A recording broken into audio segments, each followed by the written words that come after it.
Hello, welcome to the TV room.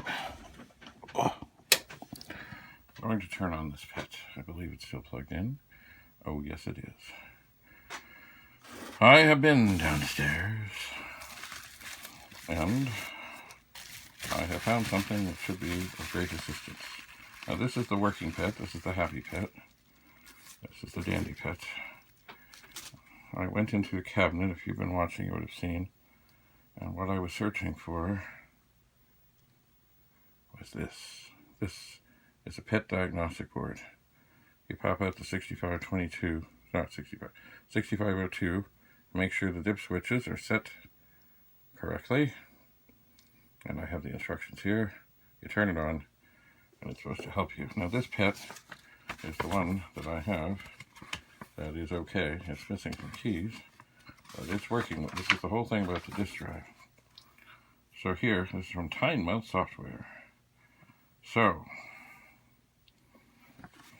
there are 3 switches.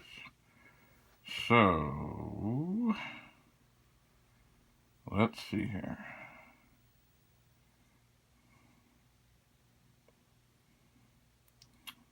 What do I do here? 2001N.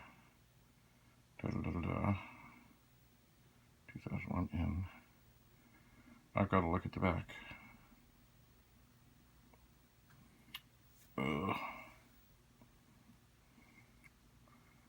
I do. I think this is 2032. It says 4016, but it's to 4032. So I'm going to guess that that's that. So in that case,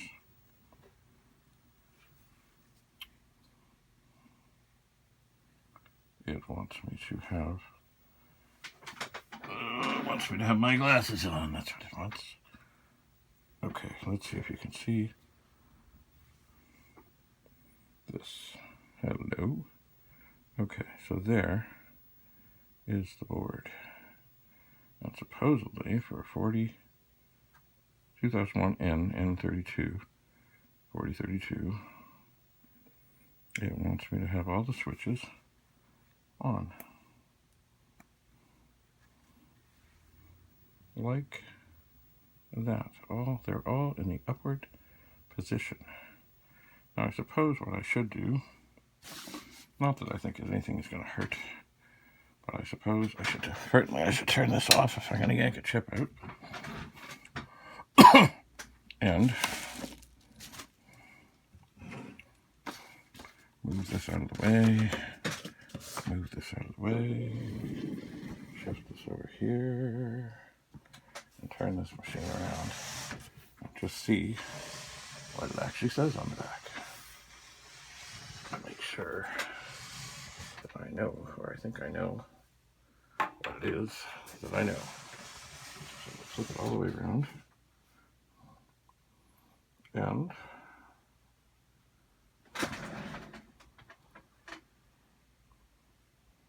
let's see what we can see here. Maybe I can zoom in a bit. Okay, so it says it's a 4016-N.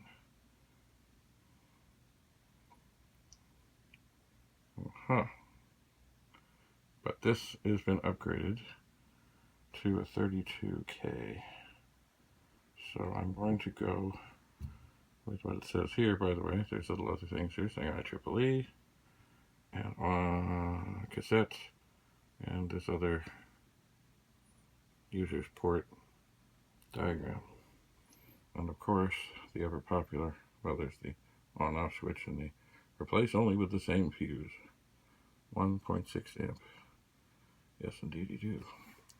Alright, so according to this, I can't, I did too much. Okay. According to this, I'm on the right track for 111, because the other switch, the switch that might be down is for when you have 16K. So regardless of what the machine says on the front, it's a 32K. So I'll open this up. We shall We're looking into the cavern of Pet. Hello, cavern of the Pet. And the chip we're after today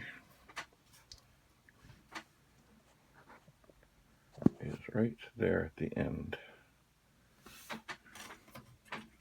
The 6502. Okay, so let me just go over onto my bin of tricks here and look for my chip puller. It should be here. Yes, sir. Thank you, Al Payne, who saw me at the World of Commodore and said, you need a chip puller. And there it is. Okay, so the machine is off. I will gently pry and gently pull. And I will also double check that in fact this is, and that should come into focus. Hang on. This is the 6502. I know things are kind of dark in here, but anyway, it's the 6502. And life is good. Okay, so now I take the little diagnostic boardy thing. It also has a witness mark on it that says that it should be going in this way. It has great, that's what I refer to as shark tooth pins, so there should be no trouble. It is in. It is secure. So now, just before I do this, I'm going to turn this on because I don't want to have to be opening and closing this if it's going to tell me that I've got things not right. So, it seems to look okay. Okay, yes, it is doing its thing. Okay, so I'm going to turn it off. I'm going to lower the cavernous lid. Get a look back at the monitor.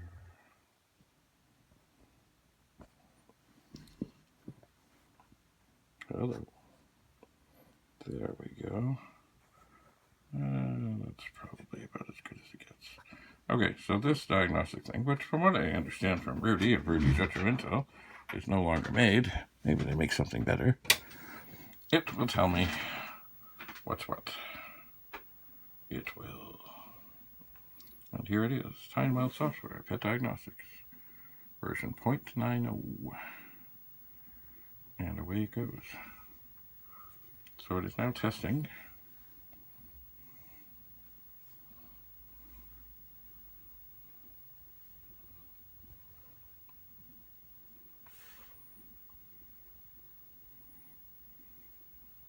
And it's telling me the RAM is okay. And now it's testing other things. It is indeed reporting accurately that there are two sockets that are empty. Those are ones that are often used by companies that make chips that go in, and they, what do? They, well, you gotta have the chip to run the program. So this is the machine that is working and that is happy, and it does seem that it is starting to run through the test again. So one of the reasons that I decided that yes, I did have to go through the operation to get this out is I talked to Rudy and I was thinking more and more, it may not be the chips that I think it is, it may be RAM. It might be. Let me just zoom in a little bit more here and tilt it just a little bit more. There we go. It may be RAM. And it would be horrible to not, I mean, there's nothing wrong with having things in sockets. I like having things in sockets, but nothing is, well, perhaps there's things that are more frustrating, but it is frustrating to go and take something out and put it in a socket and put it in and then find that, well, you really didn't have to do that. Okay, so it is testing again. So while this is testing, I'm going to slide over here. I am. And look inside the other PET, the one that is having the issues. You notice this one is reporting that it's all good. So this PET is off. I am going to gently remove the 6502 and set it down over here. And I'll let this thing run through its testing one more time.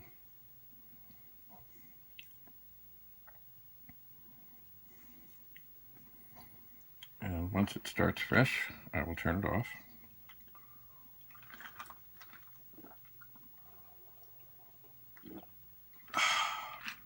Which I think is about now. Turn this off.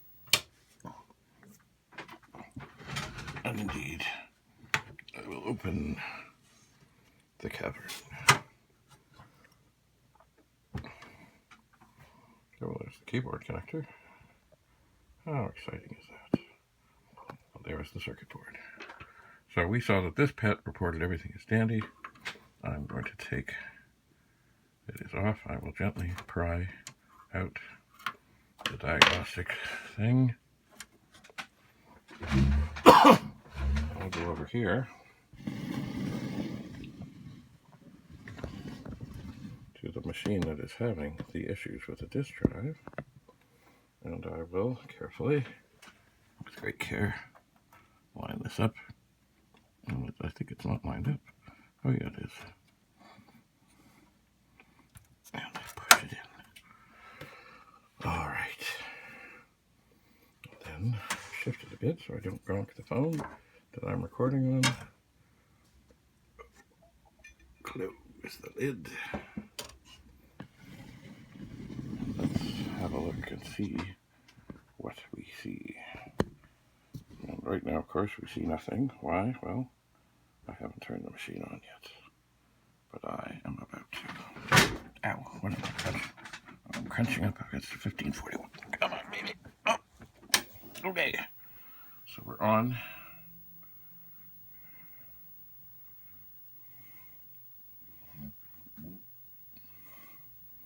I can readjust this a little bit more. There we go. So we are on. Reset stuck high. Maybe that's okay. Oh, what happened there? Something did not happen there. It did not go through testing.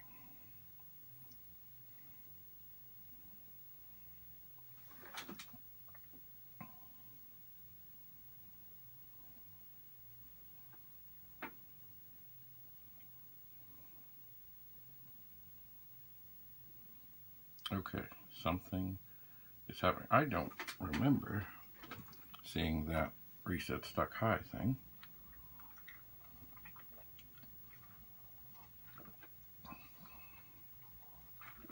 Obviously, something is not happening here.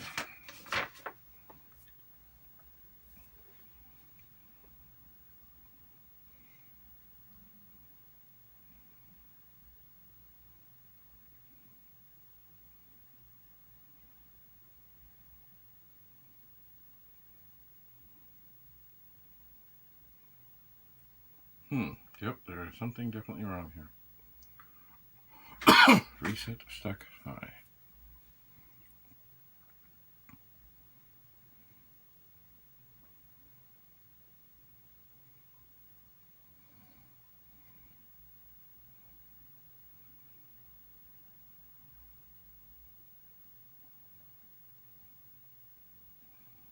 So this thing, the sheet here that comes with this, does not have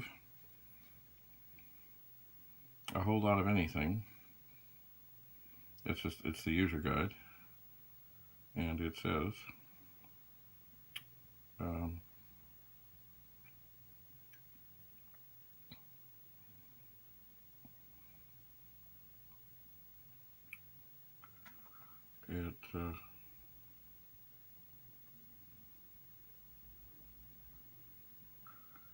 it doesn't give a whole, like, what this is doing here is not really telling me much of anything that is of use. Reset stuck high.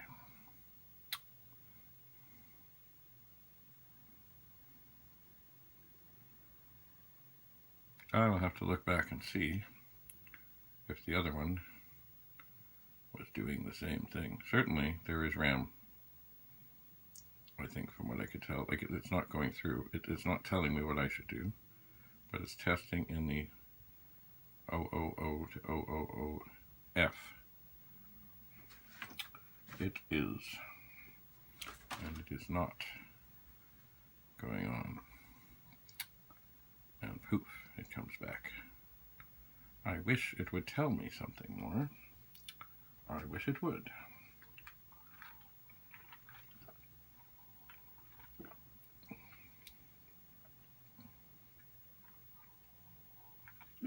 I will try to get a look at what's on the screen here.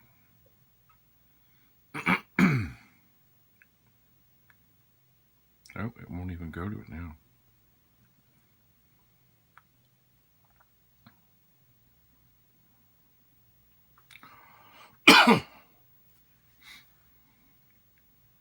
No, it's having trouble here. Okay. So, what I'm going to do at this moment is I'm going to grab a piece of paper.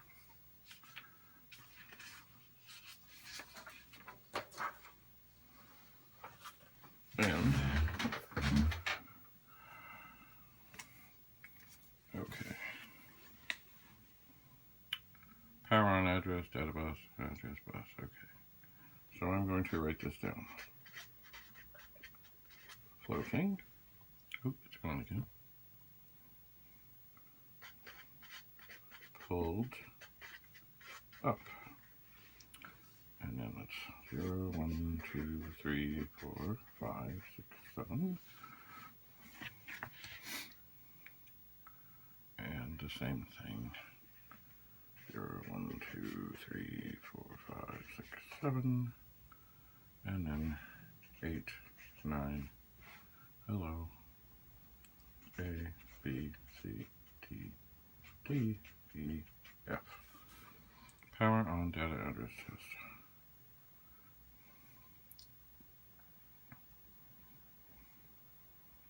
Okay, and then it has 1, 1, 1, 1, 1, 1, 1, 1.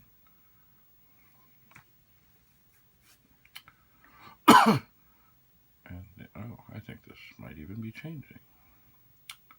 Let's see. Address bus. Let's see if it says the same thing again. It's different. I was going to write it, right now they're all ones. I was going to write it down. See, it's different now. Aha. Well, it seems that the changes are happening in the address bus. Now, anyway, it says reset.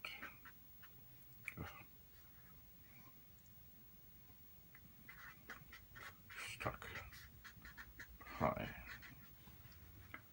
IRQ. Okay.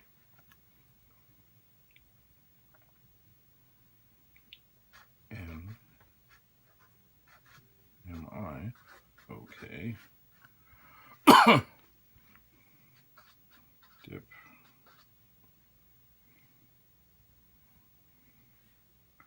On.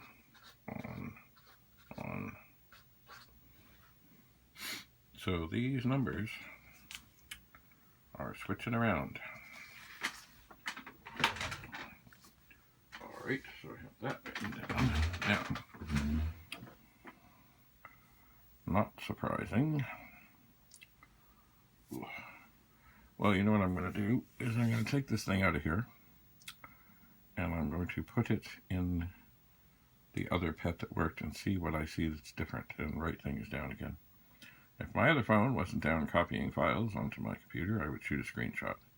But it does seem that the floating things are changing, and maybe they're supposed to. But reset stuck high. I don't remember seeing that before. Anyway, thanks for coming, and we will continue to explore what is going on inside this machine the next time we meet. Have a lovely day. Bye for now.